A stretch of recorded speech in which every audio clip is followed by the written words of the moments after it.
The recently announced changes for Rahool and exotic armor focusing has gotten the community very confused and angry. If you haven't heard, in the final shape, Rahool the Cryptarch will have a reputation track like other vendors. When they reach max rank and you reset them, you'll get an exotic cipher and gain access to a new Tier 3 exotic focusing option that'll allow you to purchase any exotic armor piece for any character on your account, allowing you to get new exotics you haven't yet obtained, all for the cost of one exotic Engram and one exotic cipher. The catch is that this is the only source for new exotics. Legend and Master Law sectors are getting changed from dropping specific and new exotics to just dropping exotic Engrams, and the Vex Strike Force public events won't get the new exotics added to its loot pool. Depending on the player and how you interpret this change, this sounds either very good or very bad. That divide in sentiment comes down to two key assumptions you have to make, as this article doesn't present all the necessary information to make a definitive statement on the matter. Those assumptions are: 1. Is this first acquisition exclusivity only for exotic armor released with and after the final shape? 2. Are exotic ciphers farmable? You have to answer yes to at least one of them, otherwise the system completely falls apart for all players. To explain why that is, I'm going to take you through all the necessary scenarios. Along the way, hopefully you can see Bungie's thought process and how this new system can benefit players. I firmly believe Bungie isn't implementing the system to boost engagement or force players to use endgame materials. This system is trying to remove a lot of RNG from the equation, give control back to the player, and allow all types of players access to this powerful gear. Let's start with the first assumption regarding new exotics. With the current system, only exotic armor released from the start of Destiny 2 through Shadowkeep are a potential drop from exotic Engrams. To get exotics released after Beyond Light, you have to first obtain them through Legend and Master Law sector completions or the Vex Strike Force public event on Neo Muna. Once you get that exotic for the first time, it'll then be added to the loot pool when you open an exotic Engram, or can be directly obtained through Rahool's Tier 1 and 2 focusing. Now the confusion and first problem comes down to your interpretation of two quotes from the announcement article. Quote, "Starting in the final shape, Rahool is going to be the source for any new exotic armor that we release." Unquote. And quote, "You'll be able to purchase any piece of exotic armor for any character on your account for one exotic Engram and one exotic cipher." Unquote. In that first quote, what does new mean in that context? If it refers only to exotics released with and after the final shape, then we are dealing with a small pool of exotics. If the historical pattern repeats itself, that would be 2 exotics per class with the new expansion, with then 1 added each episode. So 6 at the start, 12 total throughout the year. A small pool and an acquisition source that doesn't require endgame law sectors, meaning a high power level and skill, means the casual and average player have a chance to eventually get these new toys by a guaranteed means. However, what about the acquisition source of old new exotics? Those that were previously exclusive to Lost Sectors or Vex Strike Force. The article doesn't mention that at all, or what the loot pool looks like for normal exotic Engrams. Since you won't be able to grind Lost Sectors for a specific slot, since their loot will just be Engrams, does that mean you have to use the new Tier 3 focusing system to unlock all post-Beyond Light exotics? That's 12 exotics per class, 36 exotics in total. Meaning you'd need 36 exotic ciphers, which would be insane given our current limited method of obtaining ciphers. So let's answer our first assumption question. Is this first acquisition exclusivity only for exotic armor released with and after the final shape? If we answer yes, then we're dealing with a limited selection of exotics that is somewhat reasonable for all players to unlock. That would then mean all other exotics are unlockable and obtainable from normal exotic Engrams. If that's the case, it allows all players access to exotics without having to do Lost Sector farming. You lose the speed and agency by not being able to Lost Sector grind for a few days to unlock everything as a new player, but you gain convenience and ease of use. To make those exotic Engrams better, they could behave like current Lost Sectors or Vex Strike Force exotics, by either decrypting based on a knockout system, or have a greatly increased chance of turning into an exotic you've yet to obtain.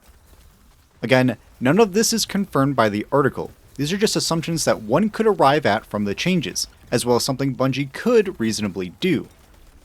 If they implemented this knockout or RNG protection system, then you just need an exotic Engram to make progress, no longer having to monitor Lost Sector or Vex Strike Force calendars. Additionally, you still have the new Tier 3 focusing system to outright get what you exactly want. Now, if we said no to our original question, that means players are completely reliant on Tier 3 focusing and exotic ciphers to unlock new exotic armor from Beyond Light through past the final shape. How that affects all players takes us to our second question. Are exotic ciphers farmable? From the article, we see that Rahool's new rewards track offers some enhancement materials and then an exotic cipher as the reset reward. Previously, we could only really farm exotic ciphers by doing Xur's weekly Xenology quest. Otherwise, we just had the cipher from the season pass and the rare Triumph or quest reward. By Rahool having a cipher at the end of his rewards track, it begs the question of, is it always a cipher at the end of every reset? Other vendors have it as an exotic Engram, so maybe Rahool's will always be a cipher, meaning that ciphers are finally farmable. We also know Xur is getting some kind of a rework in the final shape, so if not Rahool, maybe Xur will have farmable ciphers. Regardless, we have to answer our initial question and go off the information we are given. If ciphers are not farmable, then its effects vary drastically based on our previous assumption. By saying only the new final shape exotics require this Tier 3 system, then we will need 6 exotic ciphers to obtain those exotics that are available day 1. Remember, this is assuming, like previous expansions, we will get 2 new exotics per class. That would mean it would take all players that didn't hoard a full stack of ciphers over a month to unlock them all. You'd get 1 cipher from Rahool, 1 from rank 55 with the season pass, and then 4 from doing 4 weeks worth of Xur's Xenology quest. That sounds like a crazy and anti-player time gate. If we then go to the extreme of needing those ciphers to unlock all exotics released after Beyond Light, that balloons to taking the better part of a year to get the necessary ciphers to unlock everything. People thought the new player experience was bad before, this turns it up to 11. And because of that, I don't think that'll be the case. Either the acquisition of post-Beyond Light exotics are now baked into normal exotic Engrams, or exotic ciphers are farmable. So then let's answer yes to the question. Ciphers are now farmable via Rahool's reputation resets, which is how I interpreted the change. This would help players by having a deterministic path to unlock new exotic armor, as well as fix the long-standing issue newer players have, unlocking old exotic weapons from the Monument to Lost Lights kiosk. Now this farm will live or die by how quickly we can reset Rahool. While we don't yet have XP numbers, we do have 2 clues on how quickly he can be leveled. On how you earn Rahool vendor XP, quote, the more you decode Engrams with him, the more you increase your reputation with him. The actions that will give the most reputation will be Precision Decryption, aka Tier 2 Focusing, followed by Advanced Decryption, then opening an exotic Engram, and last but also least, opening a Prime Engram, unquote. We take that info and refer to this next bit. Quote, if you want to be ready for the Witness's forces as soon as possible, make sure you stock up on exotic Engrams and Ascendant Shards before June 4th, as with a little more than a full stock of exotic Engrams, you'll be able to start focusing new armor, unquote. A little more than a full stock likely refers to having slightly more than 10 exotic Engrams in our inventory, and referencing Ascendant Shards means they were using Tier 2 focusing in this example. To make an educated guess, let's use the standard 10,000 XP needed to max out a vendor, and a little less than 1,000, let's say 800 XP for each Tier 2 focus. That would turn out to 12.5 exotic Engrams and 25 Ascendant Shards, which aligns with the quote description. We also don't know how the XP values scaled down to lesser focusing values, and how I see it, there are 2 approaches. To greatly reward endgame activity, they could decrease the XP by 200 for each decryption method, making Prime Engrams only worth 200 XP. For a friendlier system, they could instead have Prime Engrams be worth 500 XP and then increase by 100 to end up with the 800 XP for Tier 2 focusing. Again, these aren't confirmed numbers, these are just an educated guess based on what we know. For actual numbers, we'll have to wait until the final shape. Regardless, we now have an estimate on how quickly we can farm ciphers. While not insanely quick, it is something a player could do in a single day if they do the core playlist weekly challenges or grind out lost sectors. With this, let's create a simple table based off the answers to our 2 assumptions. For saying no to both exclusivity and cipher farming, this system is straight up broken and can't be what Bungie has planned. Locking all initial acquisition behind Tier 3 focusing, and having limited ciphers, it would take a month to get the newest exotics and nearly a year for everything if you were brand new to Destiny. If we instead said yes to exclusivity to the final shape weapons, then the system is okay. It'll suck unlocking the brand new exotics, as it'll take a month, but you could prep right now. For getting all other exotics, you'll get them eventually through exotic Engrams or by using the tier 3 focusing. On the flip side, if we said no to exclusivity and yes to cipher farming, the system would work, but the experience would vary based on the player. Ciphers give you a deterministic way to get new exotics, and for veteran players, you can get all the brand new exotics within a week without even hoarding Engrams or Ciphers going into the expansion. However, new and more casual players will have a much slower time to unlock all available exotics since you need Ciphers. But at least you can pick which order you unlock exotics in, which is nice since not all the exotics are good. Finally, what if we said yes to both questions? Then the system would be nearly better in all ways than the current system of target lost sector acquisition. Any exotic Engram would slowly unlock pre-final shape exotics, you could speed up the process by farming exotic ciphers to be able to choose what you want, and you have a direct path to obtaining the new expansion exotics without being at the mercy of lost sector schedules and a lot of RNG. As to which of the 4 choices are what's coming in the final shape, who knows? We have to wait until Bungie further clarifies this mess, or wait until the system launches next month. Ideally, it would be the yes option, but I can understand it being either of the no-yes combos. And hopefully this better explains why there is so much confusion and differing opinions on the changes. Now, I'm sure a lot of you are wondering, why make these changes in the first place? I mean, the current Lost Sector system and Vex Strike Force worked fine, right? Well, they do, but they have 2 key flaws: time and RNG. Currently, if you were wanting to, say, unlock Pyrogale Gauntlets, you have to run a Legend or Master Lost Sector, wait for the day it has arms as its reward, hope that it isn't one of the longer, harder, or more annoying Lost Sectors, be of a sufficiently high level to effectively complete the Lost Sector, and hope RNG isn't the worst and you get the drop after a few clears. The drop rate is estimated at around 30 to 40% depending on the difficulty, but you aren't guaranteed to get the newest exotic. It is heavily weighted towards it, but if you're missing other exotics or get unlucky, it could be dozens of clears before you get it. Alternatively, you could do Vex Strike Force, but that event only spawns a few times a day, doesn't spawn when Terminal Overload overlaps the incursion zone, still requires a high power level, is prone to crashing, you need to follow a Discord or Twitter bot to get notified, and you have to hope the notifications aren't delayed and are convenient for when you are playing the game.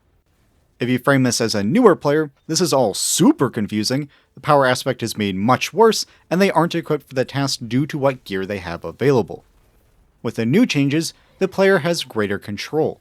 You no longer have to sync up your schedule with the rotation of Lost Sector armor drops or track down a rare public event. If you're a furry and want to farm, just dive into the active Lost Sector. This also makes world drop weapon farming better, as now you can just follow that Lost Sector rotation as opposed to hoping the stars align for both the exotic slot and the available weapons. For newer or casual players, you now have a slow way to unlock new exotics. Get lucky with a random exotic drop, or complete the 369 weekly core playlist challenges on each character for guaranteed exotic Engrams. No high power level required. When you are at level, you can then do Lost Sectors, but this time you have the freedom of the day and can control what those drops turn into. Bungie is trying to limit RNG as much as possible, and RNG is what people have been complaining about for years. I know some of you watching have experienced doing Lost Sector farming and either going 10 or 20 clears without a single drop, or getting several drops in a row of an exotic that you've already unlocked, or one that you didn't want. Now you choose what you get. Want the newest exotic? Boom, use an Engram and a Cipher. Feel like getting a better roll of Star Eater scales? Grind Lost Sectors for Engrams, and then use Tier 2 focusing. Thinking about swapping from Titan to Hunter? Well, now you can unlock other classes exotics without playing on them or leveling them up. The problem with all of this is now we lose part of the magic of item drops. We've seen this with the current Engram and crafting system. End of activities just drop a generic currency, and then we have to go to some vendor and sit in a vendor to use our fun bucks to get what we actually want from our drops. Not as exciting as seeing an enemy get Hawkmoon to drop from the end of a D1 Crucible match or the newest exotic from a Lost Sector completion. We lost the WoW, but we gained control. Agency over our rewards. Isn't that a good thing for RNG looter shooters? I know that's what I want. Of course, the system could always be done differently. have the tools be in our menus instead of tower vendors, or implement a system like attunement with the Brave Arsenal weapons. But I can also see problems with that. How would changing settings affect loot mid-activity? Can multiple systems exist in player UI, or is there a game development reason for that restriction? I don't have the answers, but I do know that Bungie is trying to benefit the player. Just how it all pans out is a mystery. If you made it this far and just want an ultimate conclusion on the Rahool, Exotic, and Lost Sector changes, here it is. We don't have enough info. Based on how you answered two key questions, the system will either be amazing for all players, or it's a time-gated grindfest going 10 steps backwards. Personally, it is more likely to be the former than the latter. So right now, be hesitant, not angry. When we get more details either from Bungie or when the system goes live, I will update you. Right now, if you have the time, prepare for the changes. Go complete your weekly core playlist challenges each week to hoard exotic Engrams in your inventory and Postmaster, have a full stack of Ascendant Shards by farming Nightfalls, and get ready to have fun in the final shape. If you have any other questions or comments on the proposed changes, as I know I possibly made this even more confusing, feel free to comment down below and we can discuss. And of course, if you found this video helpful, give it a like, subscribe for future Destiny content, and come check out the Sundog Gaming Discord for all your Destiny needs. As always, I am your Commander Pika. Be kind, have fun, and I'll see you on the battlefield.